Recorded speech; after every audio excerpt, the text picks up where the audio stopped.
Amen. We continue with our part number 7 for the series titled With God Less is More. Praise Lord. हम हमारे भाग या फिर series के 7वें भाग से हम शुरू करते हैं। जो परमेश्वर के साथ कम है वो ज़्यादा है।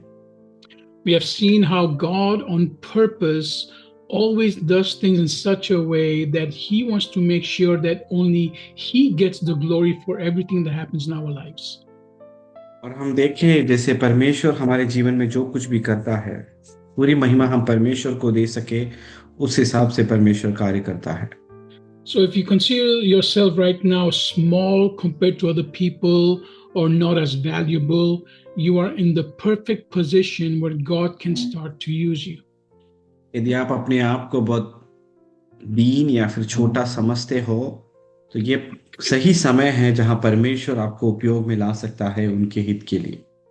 If you have been facing failure after failure, struggle after struggle, then this is the perfect time God can start to show victory in your life, to show his power in you. यदि आप निराश और पराजित हो रहे हैं, पराजय पर पराजय आपके जीवन में आ रहा है, तो यही परमेश्वर का समय है आपके जीवन में विजय लालित करने के लिए, परमेश्वर आपको उपयोग करने के लिए। See, the moment you start to surrender more and more into the hands of God and start to obey his commandments, even if they seem like they are not profitable to you right now, the more God will start to use you. जैसे ही आप परमेश्वर के हाथों में अपने आप को समर्पण करते हैं और आपको लगता है कि ये मुझे कुछ फायदे में नहीं है, लेकिन परमेश्वर की महिमा के लिए हम करते हो, परमेश्वर हमें मान्यता देगा और विजय देगा।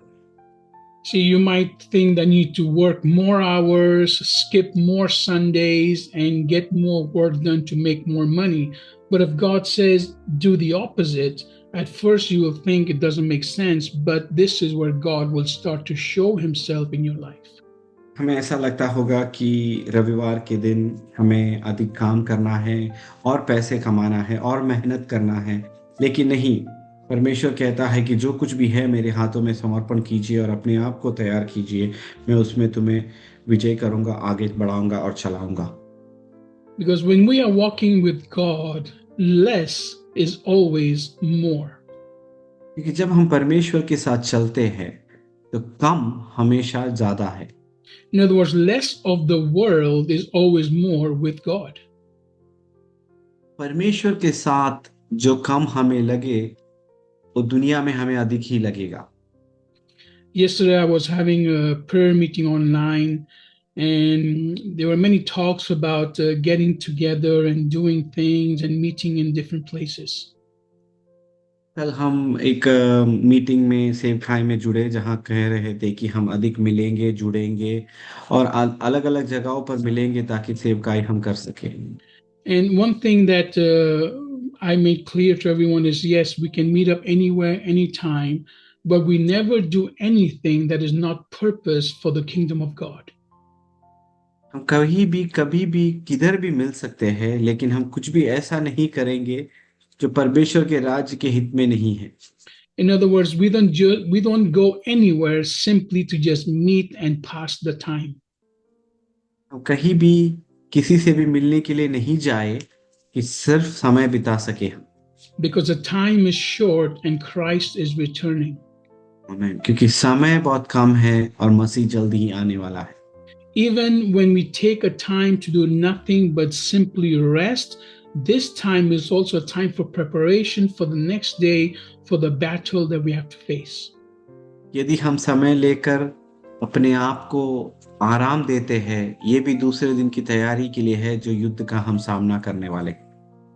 So, as we have been seeing in the story of Gideon, जैसे हम गिdeon के भाग में हम देखते हुए आ रहे हैं, you must have noticed that God took what Gideon had in his hands, the army he had, and he made it smaller and smaller. हमने देखा होगा जैसे जो गिdeon के पास सेना थी, लोग थे, उन्हें छोटा कर कर, उससे भी अधिक छोटा कर कर परमेश्वर में उपयोग में ला रहा था। And we already spoke about this, but God wanted to make sure that the victory that Gideon gets will be so supernatural that no matter who hears about it will know that God's hand was in it. परमेश्वर का उद्देश्य ये था कि जो भी चमत्कार वो करे वो आश्चर्यचकित हो जाए दूसरों के लिए। कैसे भी हम मानसिक बुद्धि उसमें लगाए हमें वो समझ में नहीं आएगा, क्योंकि वो परमेश्वर के द्वारा विजय प्राप्त करने वाले हैं। So right now, the greater your struggle, the greater is going to be the miracle. जितना अधिक कठिनाई से आप गुजर रहे हो उतना बड़ा आपका प्रार्थना का जवाब या फिर चिन्ह चमत्कार आपके जीवन में होने वाला है। Now, this only happens for those who walk in Jesus Christ. परंतु उसमें एक विषय है, ये उन्हीं के लिए होगा जो मसीह में मसीरती जीवित बिताते हैं। Because those that are walking with Jesus Christ don't live in confusion. क्योंकि जो मसीह में जीवन बिताते हैं, चलते हैं, वो संकोच या फिर शंका में अपना जीवन नहीं बिताते। Those who have Christ in their hearts do not live with fear. जिनको मसीह अपने जीवन में है वो डर और भय में नहीं बिताते। This is what separates us from the world. ये हमको दुनिया में से अलग करके रखने वाली बात है। It is not that Christians don't have problems. ऐसा नहीं है कि मसीह जीवन बिताने वालों के जीवन में समस्याएं नहीं। It is not that Christians don't have to work hard to get things in life. या फिर ऐसा नहीं है कि मसीह जीवन बिताने वाले विश्वासियों को अधिक मेहनत नहीं करना पड़ता जीवन में प्राप्ति करने के लिए। It is not that Christians don't get pain and don't suffer even premature death in their families and their lives. ऐसा नहीं है कि मसीह जीवन बिताने वालों के जीवन में दर्द नहीं है, दुख नहीं है, या फिर जल्द मृत्यु भी आती है उनके जीवन में कभी कभार। It is not that Christians never get sick. ऐसा नहीं है कि आप यदि मसीह विश्वासी हो तो आप बीमार नहीं पड़ते। In the Bible, it says that many are the problems of the righteous. वचन में ऐसा लिखा है कि कहीं कहीं अनेक है एक धार्मिक का पीढ़ी And या then फिर पीड़ा से गुजर। that verse does not stop there. It continues to say, but God delivers them of all their problems. लेकिन वो वाक्य वहां समाप्त नहीं होता, तो आगे ऐसा बढ़ता है, परंतु परमेश्वर उनको उन सब में से बचाता है। In other words, God will either take away the problem or take away the sickness. दूसरे शब्दों में या तो परमेश्वर वो समस्याएं या फिर बीमारियां अलग करते हैं, or God will give you the strength to go through that sickness and through that problem. या फिर परमेश्वर तुम्हें वो सामर्थ और वो शक्ति देगा उस बीमारी या फिर उस समस्या से गुजरने के लिए। In other words, no matter what you're facing in life right now, you will never have confusion or fear. सरल शब्दों में, चाहे जो कुछ भी आप जीवन के दौर से गुजर रहे हो, आपको कोई शंका या फिर दुविधा नहीं होगी। Now, this is not the case for those who are not in Jesus Christ. लेकिन ऐसा नहीं है वो जो मसीह में नहीं है। The people that were the army that was facing Gideon, the army that was facing the people of God, they lived in fear and confusion.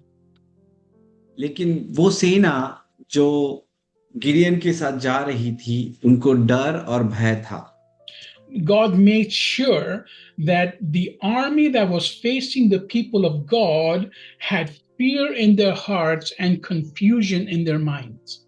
लेकिन परमेश्वर ने इसका मन रखा कि विरोध में आने वाली सेना भय और डर में अपना आगे दिन बिताए। You see, the ones that should have been in fear were the people of God. जो डर में होने चाहिए थे, देखा जाए तो वो परमेश्वर के लोग होने चाहिए।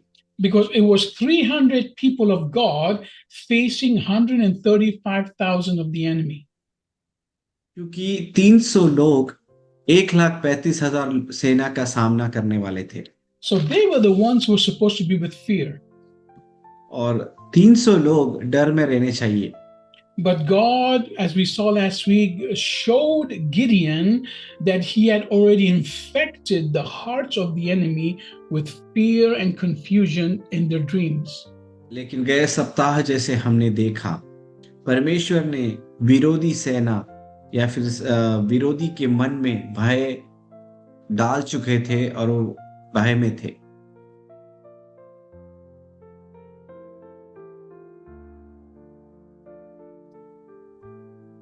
Okay, hold on a minute here. Let me get the Bible online. Just a second.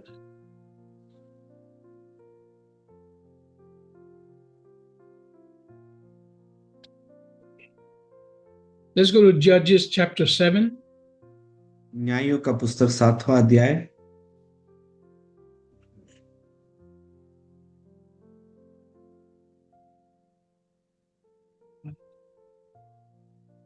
And we were reading, and we saw that God had put already fear in the hearts of the people that were against God's people.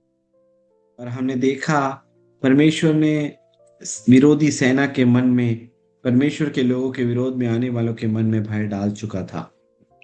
We saw here in verse 12, for example, we saw there were two armies, the Midianites and the Amalekites. दृष्टांत के तौर पर 12वें वाक्य में हम देखते हैं कि दो सेना थी, मिदियान और अमाले की सेना थी। And let's go to verse 15 and we will read till the end. हम 15 वाक्य से अंतिम तक पढ़ेंगे। Let's read 15 to 18. हम 15 से 18 तक पढ़ेंगे 7वें अध्याय का। When Gideon heard the tale of the dream and its interpretation, he bowed down in worship and then returned to the Israeli encampment. Then he separated the 300 men into 3 companies, gave them each trumpets to carry, along with jars into which he placed lit torches. He instructed them, "Watch me and do what I do.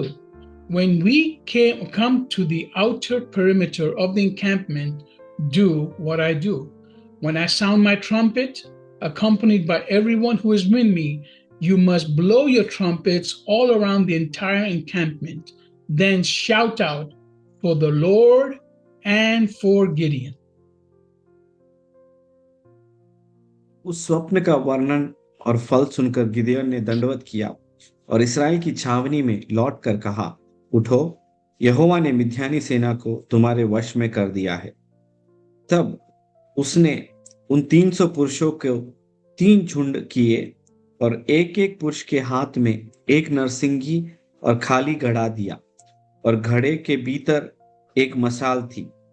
फिर उसने उनसे कहा, मुझे देखो और वैसा ही करो। सुनो, जब मैं उस छावनी के छोर पर पहुंचूं, तब जैसा मैं करूं वैसे ही तुम भी करने।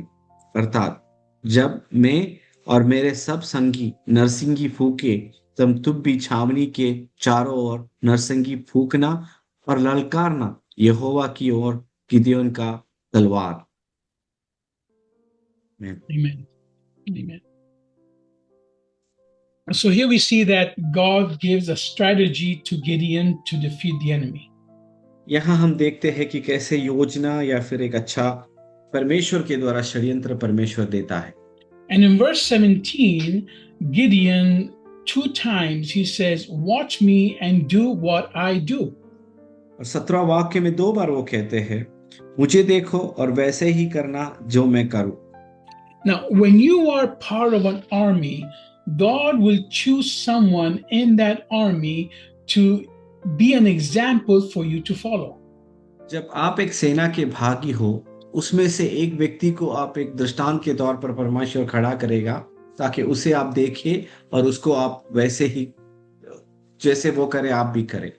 See, God had given Gideon the instructions on how to defeat the army. परमेश्वर ने गिदयोन को योजना दी और उद्देश्य दिया कैसे सेना को हराना है। And God had also given Gideon the privilege to go into the enemy camp and listen to the confusion that was happening in the heart of the enemy. और परमेश्वर ने गिदोन से ये भी कहा कैसे शत्रु की छावनी में जाकर उनकी बातें सुन ताकि वो समझ सके कितने भयभीत है वो। So Gideon did not have to explain everything to the whole army. इसीलिए गिदेन को अपनी पूरी सेना को या फिर 300 लोगों को सब कुछ समझाना नहीं पड़ा। And sometimes this is what we do, where instead of just obeying the one who's been given instruction from the Lord, we say, well, first I want to understand what is the strategy. यदि हम किसी से बात करें या फिर हमसे कोई बात करे तो हम कहेंगे पहले तो मुझे समझना है कि ये कैसी योजना है और हम किस प्रकार इस योजना को पूर्ति में लाएंगे। Or first we want to say, well, why did God tell you this? And how did God tell you this? And how is this going to work out? यदि हम हैं या फिर कुछ लोग ऐसा पूछेंगे क्यों परमेश्वर ने तुमसे ऐसा कहा और कैसे ये योजना पूर्ति होगी और कैसे हम इसे करेंगे। If this is your mindset, you are not part of the army. यदि यही तुम्हारा सोच या फिर सोच करने का विषय है तो परमेश्वर की सेना का जो भागी नहीं बन पाओगे तुम। See, God doesn't, how could I say, doesn't waste the time telling everybody everything. परमेश्वर अपना समय व्याकुलित या फिर व्यस्त नहीं करते सबको सब कुछ बताते हुए। He chooses the one that is going to obey till the end, that has been proven, and that person will get the message for the rest of the people. परमेश्वर वो एक व्यक्ति को चुनेगा जो शुरुआत से लेकर अंत तक परमेश्वर की बात सुने और वो व्यक्ति के द्वारा दूसरों को परमेश्वर अपना संदेश बताएगा कि वो क्या करने वाले हैं। Now, does this mean that God cannot speak to you directly? क्या इसका मतलब ये है कि परमेश्वर आपसे आमना सामना बात नहीं करेंगे? No, of course not. God wants to speak to you directly and wants to give you the personal message to your heart. नहीं, ऐसा नहीं है। परमेश्वर आपसे स्पष्ट रीति से आपसे सीधा बात करना चाहेगा और अपना संदेश आपसे सरल रीति से बताना चाहेगा। But unfortunately, most of us are full of too many things in order to receive the small things of power that God wants to give us. परंतु विषय यह आता है कि हमारे अंदर इतने सारे सोच है, इतने सारे विचार है कि हम समझ ही नहीं पाते कि परमेश्वर हमसे क्या कहना चाहता है या फिर हम अपने आप हृदय को तैयार नहीं करते उस विषय के लिए। You see, Gideon was someone that was from a very poor and small family. देखिए, गिदेन एक गरीब या फिर एक छोटे परिवार से था। He was someone who was a coward and was scared of the armies. वो ऐसा था कि शत्रु सेना से देखकर वो डरता था और उनकी संख्या को देखकर वो भयभीत हो जाता था। God prepared him in such a way that he would become a leader. परमेश्वर ने उसे ऐसा तैयार किया ताकि वो एक नेता या फिर एक नेतृत्व कर सके। God started to give him instructions that did not make sense to the human mind. परमेश्वर ने उसे उद्देश्य बताया और ऐसा फलाना कार्य करो कहा जो मानसिक मन को या फिर बुद्धि को समझ में नहीं आ पाएगा। God took an army that he had of 32,000 people and brought it down to 10,000 people. परमेश्वर ने 32,000 लोगों की सेना को इकट्ठित करके उसमें से 300 कर दिया। 10,000 and then down to 300. 32,000 में से 10,000 फिर 10,000 में से 300 कर दिया। In all these steps, Gideon simply obeyed God's instructions. ये सभी चीजों में गिdeon ने परमेश्वर की उस हित को योजना को पूरे मन से उसका पालन किया। So God gave Gideon the instruction, and the only instruction Gideon gave to the army is just keep quiet and just do what I am doing. जो परमेश्वर की योजना परमेश्वर ने गिdeon से बताई, अपने सेना से कहा शांत रहिए और वही करिए जो मैं कर रहा हूं। Don't ask 10,000 questions, just do what I am going to do. 10,000 सवाल ना पूछिए, सिर्फ वही कीजिए जो मैं आपसे कहने जा रहा हूं। And this is the key if we want to get out of our troubles. यही वो चाबी है या फिर रहस्य है अपनी समस्या से बाहर निकलना है तो। You need to simply trust the man or the woman of God that God is using in your life to give you instructions. ये है कि आपको बस निश्चिंत होकर पूरे मन से उस परमेश्वर पर भरोसा और विश्वास करना है जो आपको सहायता करने वाला है। And then you will be able to see the victory in your life. तब जाकर अपने जीवन के विजय को आप देख पाओगे। Let's go back to the word. हम वचन में लौट कर आएंगे। Then verse 19 onwards, verse 19 says, So Gideon and the 100 men with him arrived at the outer perimeter of the encampment at the beginning of the middle watch, just after they had posted sentries. They blew their trumpets and smashed the jars that they were carrying in their hands. बीच वाले पहर के आरंभ में जो ही पहरुओं के बदली हो गई थी, तो ही गिदोन अपने संघ के 100 पुरुषों को समेत छावनी की ओर पर गया और नरसिंगी को फूंका दिया और अपने हाथ के घड़ों को तोड़ डाला। When the three companies sounded their trumpets and broke the jars, they held the torches in their left hands and sounded their trumpets with their right hands. Then they cried out, A sword for the Lord and for Gideon. आमीन। तब तीनों झुंडों ने नरसिंगों को फूंका और घड़ों को तोड़ डाला और अपने अपने बाएं हाथ में मशाल और दाहिने हाथ में फूंकने को नरसिंगे लिए हुए चिल्ला उठे, यहोवा की तलवार और गिदेन की तलवार। They stood up, each soldier in his assigned place, surrounding the encampment, and the entire army ran away, sounding the alarm to retreat. तब वे छावनी के चारों ओर अपने स्थान पर खड़े रहे और सब सेना के लोग दौड़ने लगे और उन्होंने चिल्ला चिल्लाकर उन्हें भगा दिया। Then 7:22, as the 300 trumpets were being sounded, the Lord turned the swords of the Midianite soldiers against one another throughout the entire army, and the army ran away as far as Beth Sitha in the direction of Serera. They got as far as the outskirts of Abel Mola near Taba.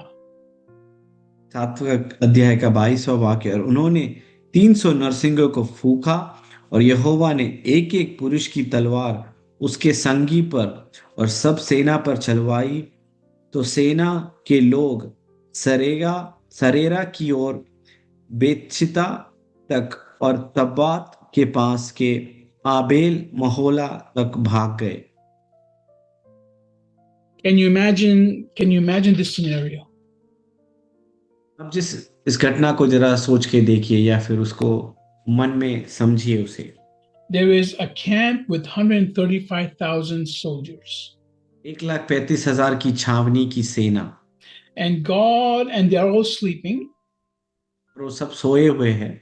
And God has already infected their mind with nightmares about defeat and about how powerful Gideon is. परमेश्वर ने पहले ही उनके मन में भय से पीड़ित किया था और उसी के साथ ही कैसे उन पर हमला होने वाला है वो समझ गए थे। Now, I don't think that God allowed the enemy army to know how small Gideon's army was. मुझे ऐसा नहीं लगता कि परमेश्वर ने ये शत्रु सेना को समझने दिया कि गिदेन की सेना कितनी छोटी है संख्या में। But he created fear in the hearts of the enemy. लेकिन शत्रु की छावनी में या फिर शत्रु की सेना में उन्होंने डर और भय को प्रसारित किया। Then in the middle of the night, all of a sudden, these 300 men surround the camp on the hills. और अचानक रात के बीचों बीच 300 लोग इस 1,35,000 की छावनी में पूरे घेर लिए। And they had these lamps in their hands. So imagine the ones that were sleeping, when they wake up, all they see is these lights surrounding them. और वो पूरे छावनी को घेर लिए, साथ ही साथ 300 लोगों के हाथों में चूल्हा है। तो सोचिए रात के बीच में हम नींद से उठ रहे और देख रहे हैं कि अपने इर्द गिर्द सिर्फ चूल्हा और आग जल रहा है। And the waking up wasn't the soft waking up of your mother or a loved one who says, please, let's wake up, time to go to school. और उनका जागना ऐसे प्रेम से या फिर एक मात्र जैसे माता अपने बच्चों को जगाते हैं या फिर प्रेम करने वाले जगाते हैं, चलिए उठिए जाने का वक्त हुआ है, ऐसा बोल के नहीं उठाया उन्हें। The waking up was more probably the way my mom used to wake us up because we were always late for school, and she would just throw water on our faces and we had to wake up. ज्यादा से ज्यादा मेरी mummy जी जैसे उठाने जैसे सम रीति रिवाज थी, क्योंकि हम जल्दी उठते नहीं थे स्कूल के लिए, तो ऐसा उठाना था कि मुंह पे पानी डाल देते थे आके। So you wake up with a shock. तो जब आपके अच्छे नींद में आपके मुंह में पानी गिरे तो आप अचंभित हो जाकर उठते हो। So this enemy was woken up with the sound of jars being broken, 300 jars being broken on the top of a valley. Imagine the echo of the sound that fell into the valley. छावनी के ऊपर खड़े रहकर 300 घड़े एक साथ तोड़ रहे हैं। जब वो घड़े तोड़ते हुए जरा सोचिए या फिर मन रखिए, उसे चित्रीकरण कीजिए कि कैसा होने वाला है जब 300 घड़े एक साथ उठते हैं, जब लोग तराई के या फिर छावनी के नीचे हैं। Now, we live here in an area that is in a valley right in front of us. हम ऐसे एक स्थान पर अभी रहते हैं जहां पर हमारे नीचे एक तराई है। And sometimes they play firecrackers in different festive seasons. और कई कई उत्सवों पर यहाँ के लोग पटाखे जलाते हैं। And the sound is amplified so much that we have to close all our windows and shutters because our dogs get very nervous. और उसका ध्वनि इतना घोर रहता है कि हमारे खिड़कियां और शटर हमें बंद करना पड़ता है, ताकि हमारे जो भी हमारे घर के कुत्ते हैं वो डर जाते हैं। Even sometimes I've had to take a small pill to calm myself because it's been so loud with so much shock. कभी कभार इतना तेजी रहता है ध्वनि कि मुझे एक उसकी दवाई लेनी पड़ती है अपने आप को शांत करने के लिए।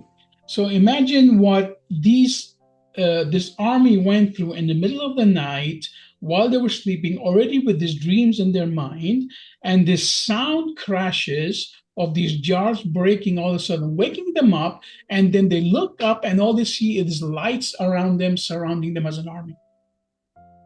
तो सोचिए, डर से भयभीत होकर सो रहे हैं और अचानक रात के बीचों बीच छावनी के नीचे घड़े फूटते हुए शब्द ध्वनि आ रही है और साथ में ही ये चूल्हे जल रहे आस पास में।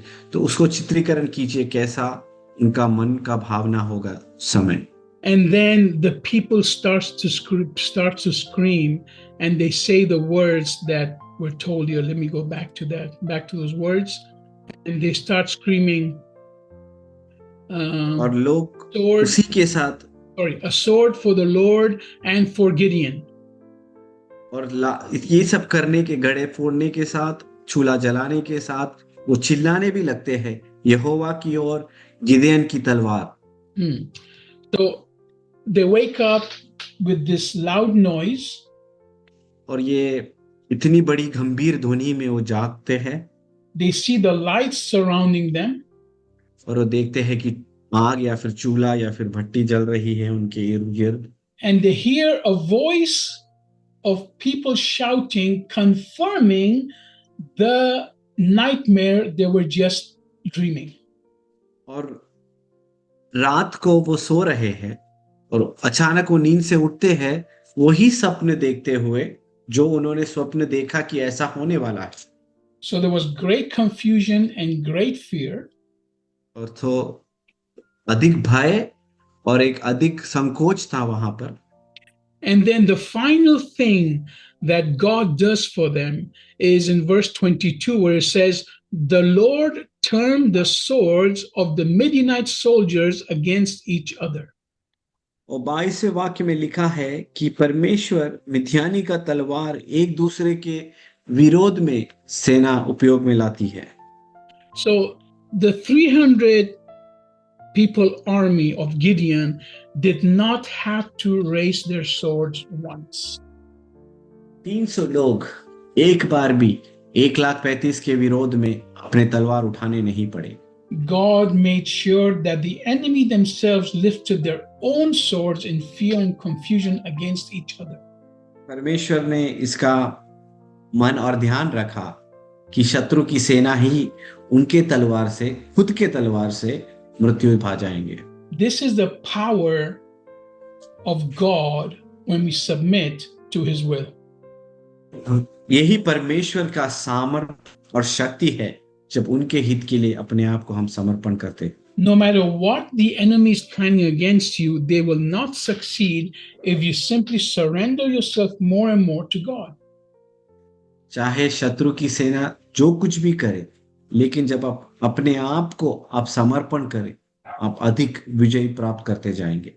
I see too many people still trying to fight their own fights. मैंने आज भी देखा है कि बहुत से लोग अपनी लड़ाई खुद लड़ने की कोशिश करते हैं। They're still thinking they need to be ready to fight with their swords. उनको लगता है कि मुझे तैयार रहना चाहिए अपने तलवार से अपनी युद्ध करने के लिए। What they don't understand that God has a strategy that is perfect and that will make you do less and less and let him fight the fight for you. वो ये नहीं समझते कि आप जो करते हो परमेश्वर के सम्मुख वो कम और कम ही रहेगा और परमेश्वर आपके लिए अधिक से अधिक युद्ध करेगा। Now, next week, I want to give you some verses and some strategy on how to confuse the enemy.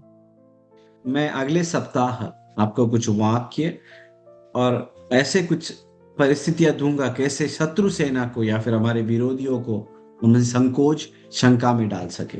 So in this series, we have seen where we have to learn, we have to understand that with God, what we have is powerful when it is used by God.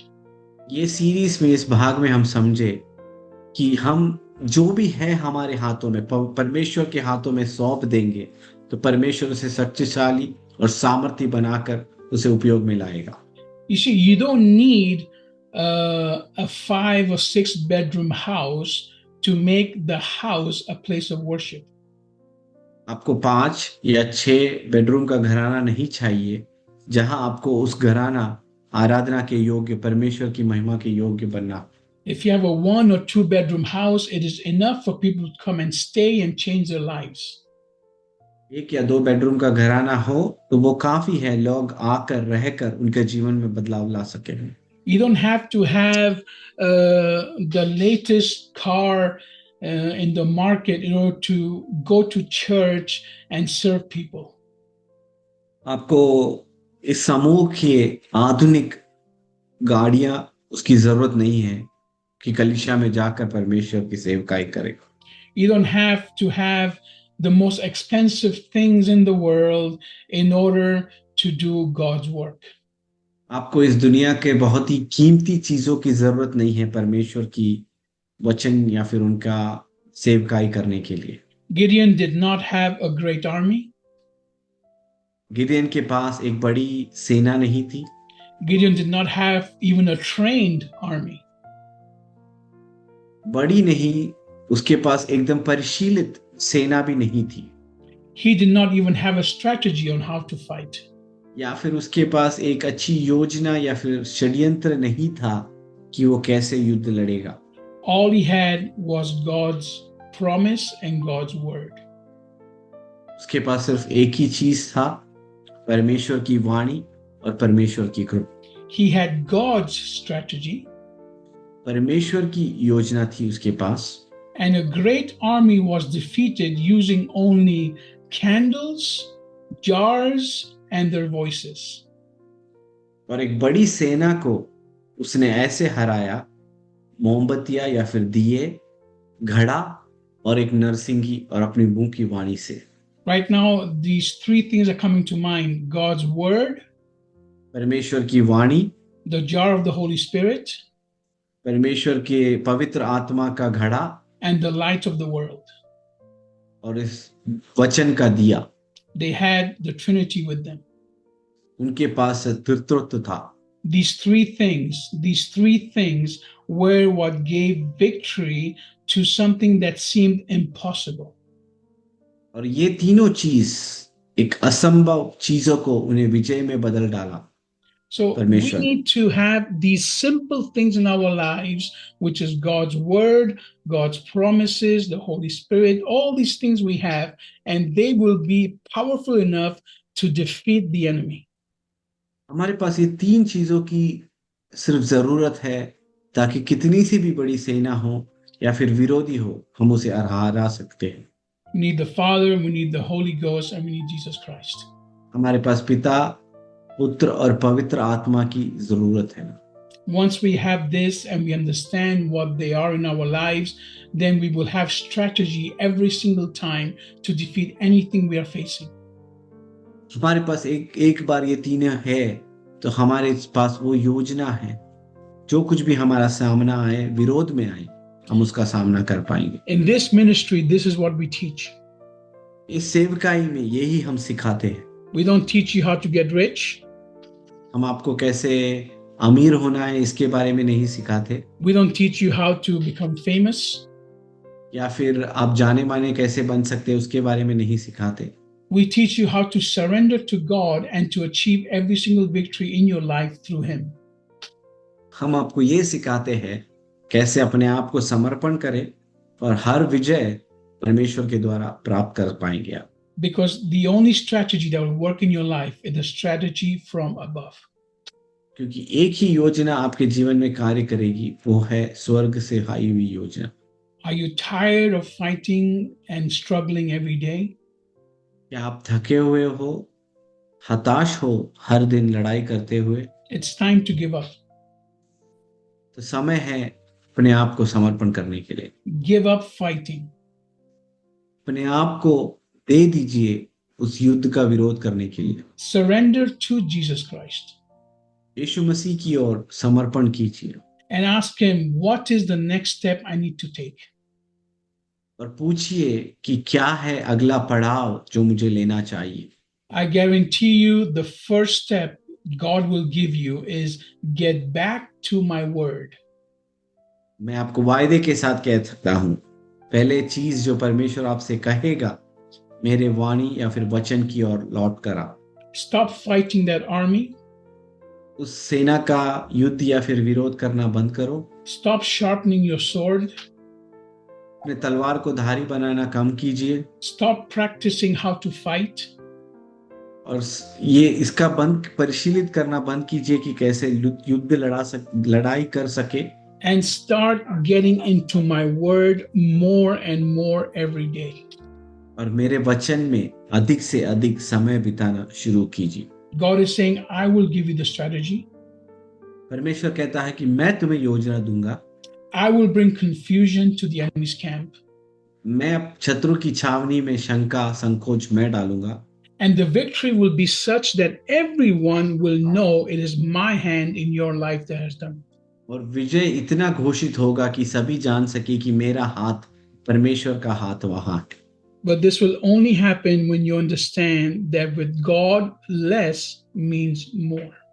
ये तभी हो सकता है जब आप समझ पाओगे कि जब परमेश्वर के साथ कम अधिक है। So I encourage you with this message. मैं ये वचन के साथ आपको उत्साहना चाहता हूँ। And next week we will see some more verses where God directly promises that He will confuse the enemy for us. और हम अगले सप्ताह कुछ ऐसे वाक्य को देखेंगे जहां परमेश्वर खुद कहता है कि वो शत्रु की छावनी को संकोच में डाल देंगे। And we will also see where even Satan tries to copy the strategy of bringing confusion. और हम देखेंगे कि कैसा शैतान भी वही योजना का उपयोग लाता है ताकि संकोच ला सके। But then God, when we are in Christ, if we are walking correctly with Christ, confusion and fear is not our portion. यदि हम विश्वास योग्यता के साथ परमेश्वर के मार्ग पर चलते हैं, संकोच और भय या फिर शंका हमारे जीवन में होना ही नहीं चाहिए। So be blessed today. परमेश्वर आपको आशीष करे आज। Be encouraged. और मैं आपको और प्रोत्साहित और उत्साहित करता हूँ। And if you want to get closer to Christ and deeper in His Word, start connecting with us. और यदि आप वचन में और परमेश्वर के साथ और गहरा संबंध बनाना चाहते हैं, तो आज हमारे साथ जुड़िए। And God will start to show you strategy for every struggle in your life.